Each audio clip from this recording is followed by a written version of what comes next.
ঢাকার ব্যস্ত নগরীতে আবারও শিক্ষার্থীদের আন্দোলন। কারিগরি শিক্ষার অবমূল্যায়ন এবং প্রকৌশল খাত থেকে বঞ্চিত হওয়ার অভিযোগ। ৬ দফা দাবিতে সড়ক অবরোধ করেছেন পলিটেকনিক ইনস্টিটিউটের শিক্ষার্থীরা। ৭ রাস্তার মোড়ে কয়েক ঘন্টা জুড়ে এই অবরোধ সৃষ্টি করে তীব্র যানজট ও জনদুর্ভোগ। তবে আন্দোলনের শিক্ষার্থীরা একা নন, শিক্ষকরাও জানিয়েছেন সংহতি।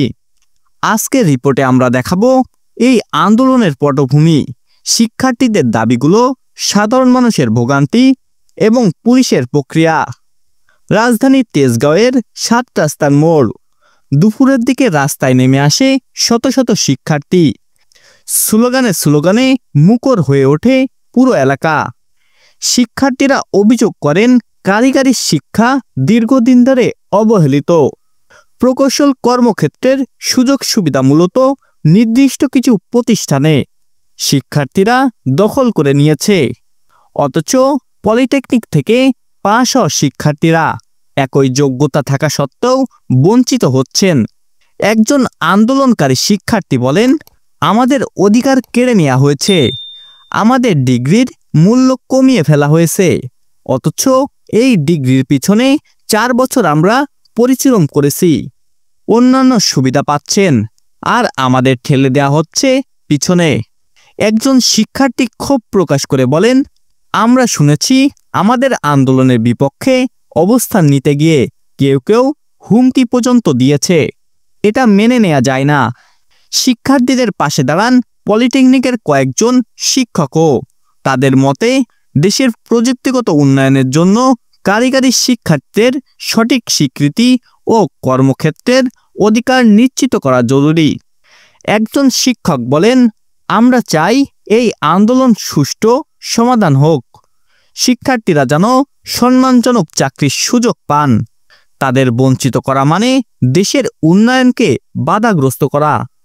শিক্ষার্থীদের এই অবরোধে থেমে যায় যান চলাচল। ৭ রাস্তার মোড় থেকে আশপাশের বড় বড় সড়ক জুড়ে তীব্র যানজট তৈরি হয়। অফিসগামী মানুষ থেকে শুরু করে সাধারণ যাত্রী সবাই বিপাকে পড়েন। একজন যাত্রী বলেন, আমরা বুঝি শিক্ষার্থীরা আন্দোলন করছে, তাদের দাবি ন্যায্য হতে পারে, কিন্তু পুরো শহরের মানুষকে আটকে দেয়া কি সমাধান? এত গরমের মধ্যে রাস্তায় দাঁড়িয়ে থাকতে ভয়াবহ কষ্ট হচ্ছে। আরেকজন বলেন, রাস্তায় অ্যাম্বুলেন্স আটকে থাকতে দেখেছি, এটা হলে সাধারণ মানুষের জীবন ঝুঁকির মধ্যে পড়বে। পুলিশের অবস্থান। অবরোধ চলাকালীন ঘটনাস্থলে উপস্থিত ছিলেন বিপুল সংখ্যক পুলিশ সদস্য। পুলিশের দাবি, আন্দোলনের নামে কেউ বিশৃঙ্খলা তৈরি করলে কঠোর ব্যবস্থা নেওয়া হবে। অবরোধ করা বেআইনি, তবে আমরা ধৈর্য ধরে পরিস্থিতি সামলাচ্ছি। এখানে পোশাকে এবং সাদা পোশাকে গোয়েন্দা সদস্য আছেন। আমরা দেখছি কোনো দুষ্কৃতী যেন সুযোগ নিতে না পারে। অবরোধ প্রত্যাহার। প্রায় 3 ঘন্টা টানা অবরোধের পর অবশেষে শিক্ষার্থীরা তা তুলে নেন। এরপর ধীরে ধীরে যান চলাচল স্বাভাবিক হয়।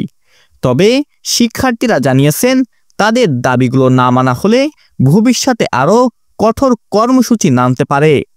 পলিটেকনিক শিক্ষার্থীদের আন্দোলন নতুন কিছু নয়।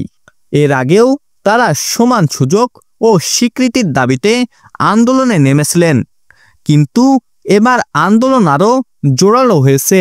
প্রশ্ন হলো, সরকার কি এবার তাদের দাবিগুলোতে সাড়া দেবে, নাকি আবারও সময় ক্ষেপণ করা হবে?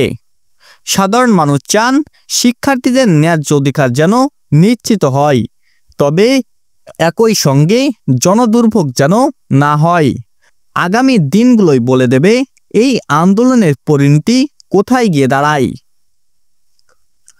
দর্শক, ওয়ার্ল্ড নিউজের পক্ষ থেকে এই ছিল এখনকার মতো। ভিডিওটি ভালো লেগে থাকলে লাইক দিন এবং সাবস্ক্রাইব করে আমাদের পাশে থাকুন। ধন্যবাদ সবাইকে।